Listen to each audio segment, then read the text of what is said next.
Hello everyone, welcome back to our channel.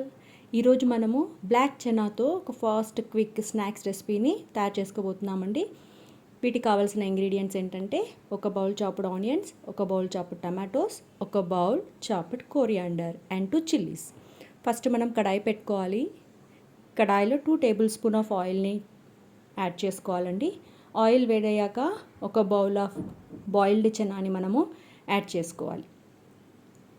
Okay, తర్వాత half teaspoon chilli powder, half teaspoon salt and half teaspoon turmeric పౌడర్ని కూడా మనము add చేసుకుంటాం.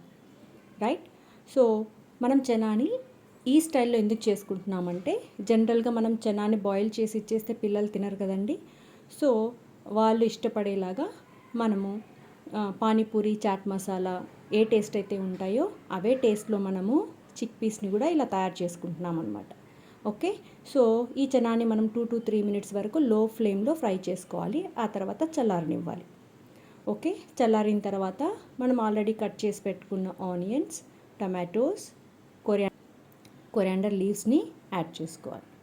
Okay, వీటితో పాటు మనము half tablespoon pepper powder, jeera powder, 1 teaspoon sabzi chaat masala పౌడర్ని, అలాగే టర్మరిక్ పౌడర్ని కూడా యాడ్ చేసుకుంటాం. సో ఇలా యాడ్ చేసుకున్న తర్వాత మనం చక్కగా స్టిర్ చేసుకోవాలి. ఈ స్టైల్లో మనం చిక్ పీస్ని పిల్లలకి తయారు చేసి పెట్టినట్లయితే సో వాళ్ళు చక్కగా తింటారు. సో దీనివల్ల ఏంటి అంటే, చిక్ పీస్ తినడం వల్ల పిల్లలకి ఇమ్యూనిటీ బూస్ట్ అవుతుంది, డైజెస్టివ్ సిస్టమ్ హెల్తీగా ఉంటుంది. Okay, and plant protein, rich source of plant protein అండి చిక్ పీస్. ఓకే, సో ఇలా చేయడం వల్ల ఇష్టంగా తింటారు. సో ఫైనల్గా హాఫ్ లెమన్ని స్క్వీజ్ చేసుకుంటున్నాను. స్క్వీజ్ చేసుకున్న తర్వాత చక్కగా కలిపేయాలండి. కలిపిన తర్వాత మనము తీసుకొని సర్వ్ చేయడమే. మన స్నాక్స్ రెడీ. సో ఈ వీడియో కనుక మీకు నచ్చినట్లయితే లైక్, షేర్ అండ్ సబ్స్క్రైబ్.